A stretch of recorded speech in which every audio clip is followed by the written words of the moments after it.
Righteous anger is sweeping the country tonight as President Donald J. Trump stepped forward after two National Guard members were killed near the White House by an Afghan national flown in on Biden's evacuation flights with no real vetting. His message was direct and emotional. I'm not doing anything else. Watch. Fellow Americans, earlier today, on the eve of the Thanksgiving holiday, two members of the National Guard serving in Washington, D.C., were shot at point-blank range in a monstrous ambush-style attack just steps away from the White House. They had been deputized as part of the most successful public safety and national security mission in the history of our nation's capital, the D.C. Safe and Beautiful Task Force, which has achieved an unprecedented reduction in violent crime and crimes of all type. This heinous assault was an act of evil, an act of hatred, and an act of terror. It was a crime against our entire nation. It was a crime against humanity.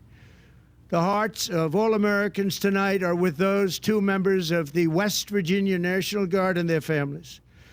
The love of our entire country is pouring out for them, and we are lifting them up in our prayers. As we are filled with anguish and grief for those who were shot, we're also filled with righteous anger and ferocious resolve. As President of the United States, I am determined to ensure that the animal who perpetrated this atrocity pays the steepest possible price.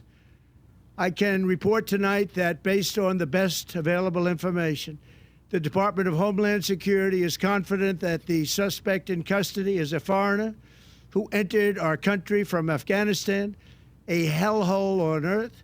He was flown in by the Biden administration in September 2021 on those infamous flights that everybody was talking about.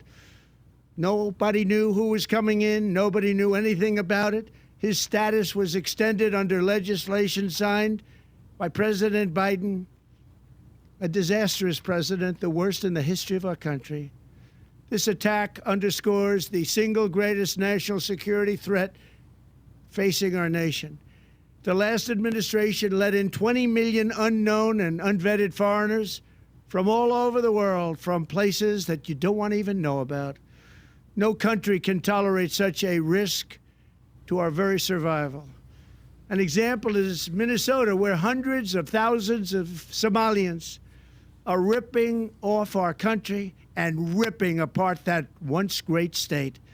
Billions of dollars are lost, and gangs of Somalians come from a country that doesn't even have a government, no laws, no water, no military.